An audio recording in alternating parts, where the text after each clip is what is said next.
And then the week after the Telus Garden project was approved, the developer held a fundraiser for Vision Vancouver with other developers. And how should citizens view this situation? Council grants a huge rezoning, nothing for housing, and then the developer holds a fundraiser for the party in power. Do you have any concerns about the optics of that? No, I've heard people express those concerns, and we're into an election. We've had people donating, we fundraise from individuals, from business, from labor. Those are the rules of the city election process right now and the funding. And we have pushed really hard for campaign finance reform. And we've pushed hard on Victoria to change Vancouver's rules so that we prohibit donations from corporations and labor unions. So it's only individuals, so those donations are capped. They've said no so far. We have not been able to get a change. So until we get a change and reform campaign finance, we're stuck with these rules, and that's the way the NPA plays. We basically are in a position where if we want to be competitive in an election, we got to fundraise from all of the different sources around the city who support our work. And that's how the game is right now, and I hope that we can change this in the near term. What do you think of the NPA's promise of a moratorium on new downtown separated bike lanes? Well, I think it's just playing politics with the bike lane question, and there aren't any downtown separated bike lanes planned right now. We have the Hornby and Dunsmuir lanes. Isn't there one that coming are on Drake, or maybe it's not a separated lane? No, there's a greenway that's being worked on along Helmkin and Comox. So Yaletown connects to Stanley Park with a nicer route, but we don't have any on the books planned right now. So it's I think we don't really know where the NPA stands on bike lanes. Some of them are for, some of them against, and Suzanne flip-flopped on this repeatedly. So, we need better bike infrastructure. It needs to be safer and more convenient. People are choosing to ride their bikes, which is good. It's a healthy way to travel, but we have to do it thoughtfully. And the trials that we have downtown right now, we're still making changes to improve those. We do need to improve the network around the city so it's safer, so kids feel safe riding and seniors. There's more work to do on that, but I think playing politics and saying they won't do any more, I don't know. It's hard to predict where the NPA would go with bike lanes. One of the things that's interesting about this election campaign is the NPA is running a very negative campaign, and I'm wondering if you could be really honest with me. What goes through your mind? Why do you think they're doing this? I think it's desperation. I think they voters 3 years ago turfed them almost completely out of office after the mess of their 3 years with the Olympic Village, the garbage strike, the city taxes, all kinds of problems, and a very negative, dysfunctional council that went on for those 3 years. And we're just seeing that kind of reemerge of the negative, nasty politics that I think is a default. We see negative politics certainly in the US as a normal thing. And in some Canadian provincial and federal politics, it's gotten pretty nasty. And we're trying to do things differently in Vancouver. Vision and COPE have been trying to work together, trying to focus on making a difference every day and having long-term plans. And COPE often votes against Vision. They do. They vote against Vision more often than the NPA does, it seems. We have certainly difference of opinions on lots of different issues, but we are consistent dealing with homelessness and greening the city and making our neighborhoods safer and more vibrant. We vote together on a lot of that, and we figure it out. But we do so in a respectful way. And the NPA, I think, has really gone back to the negative attack-style politics. I don't think people in Vancouver want that. I don't think it serves our city well. Do you think it's related to Stephen Harper employing these tactics at the federal level?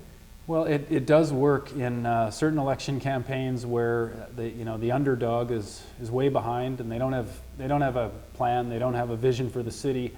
They just resort to attacking and hoping to score points that way. It's a desperate way to try and get some political support, and it has worked in some cases. I don't think people of Vancouver will be fooled or influenced by it, though. One of the independent candidates, Sandy Garcino, is talking about having a look at the impact of foreign ownership of residential real estate in Vancouver. What are your thoughts when you hear her make a suggestion like that? Yeah, it was a point that I raised 3 years ago when I was running, and concern about foreign investment actually making it more difficult for people to find housing in Vancouver. And looking at it since that time, we looked at the occupancy in a lot of the condo buildings, found that there's more rental actually created than we had expected. I think the estimates prior to that were quite a bit lower, and that there were empty buildings all over the city. There aren't. There is a rental crisis, and we've taken some action to address that.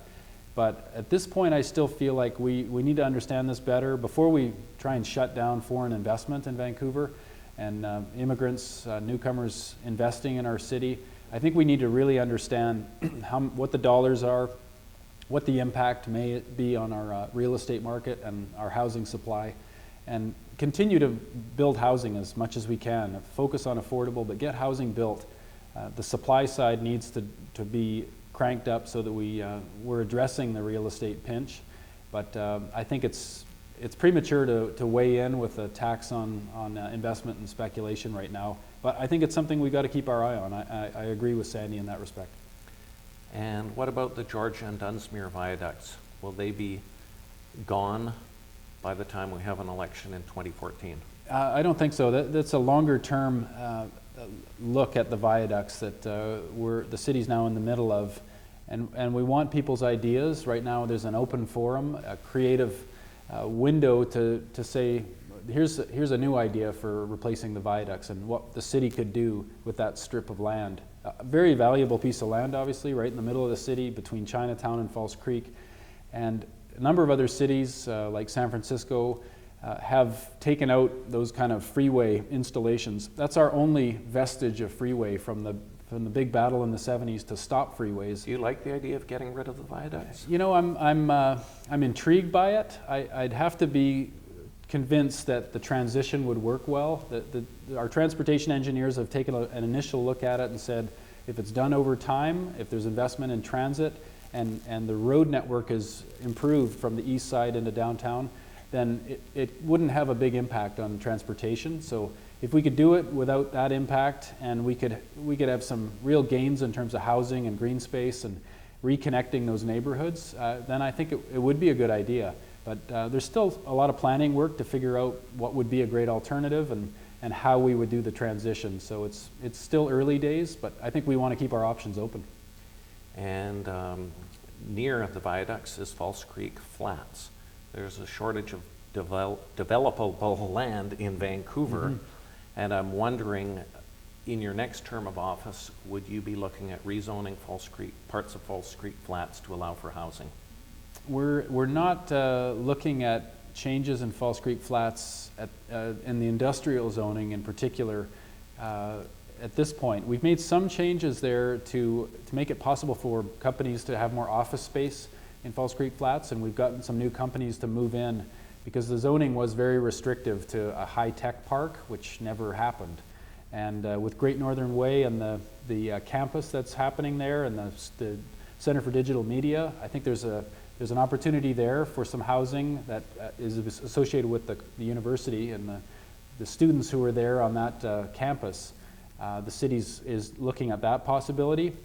We just have to be very careful with residential and industrial and not mixing. If you open up the floodgates, then the value of the industrial land goes through the roof, and it's no longer viable job space land. We need to have job space land right in the middle of the city there. So we've got to be really careful with the next steps there. We want to see that area revitalized and lots of jobs created there, better use of the land. But we have to be very careful on the housing side. A lot of housing is being built just west by the just Olympic adjacent. Village. Yeah. You're seeing the Olympic Village, and it's spreading east. Exactly. I'm curious what council can do in its next term to deal with food security issues. Yeah, food security is a big priority for us, and it's built into our Greenest City plan, and beyond that is also a real social policy objective to have more food grown in the city and better distribution and more what we call food assets, farmers markets, community kitchens. We want to improve food security in Vancouver, and we believe that people in Vancouver really are passionate about food and have a very good understanding of the importance of local food. and urban agriculture. So that's something, you know, again, it's another one that. But can you speak specifically, Peter Ladner, your last opponent, has written an entire book He has. about Yeah. food security Yeah. with a whole bunch of measures that could be taken. I'm wondering what specifically you could do to enhance food security in your next term of office. Well, we have a game plan to double the farmers markets, community gardens, community kitchens around the city. And that's an immediate goal that we're working on now. So we are focused on increasing the local food and the urban agriculture that's done, and that network of infrastructure that's needed for food.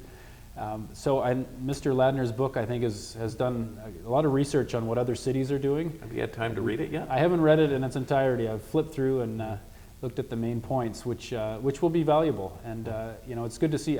I think he made a good point about saying we shouldn't be playing politics with food security, which is what Suzanne has been doing, and attacking the kids learning about where their bread comes from, and projects like that, community garden projects, which, you know, it's really unfortunate. Food is, I think, can't be politicized in that way. Vancouver is a great food city, and we've got to keep pushing the pace to ensure we address food security and have great food in our city as well. So what's your top priority in the next 3 years if you're reelected? Top priority is affordable housing, and that means focusing on our homelessness goal and making sure no one's forced to sleep on the street.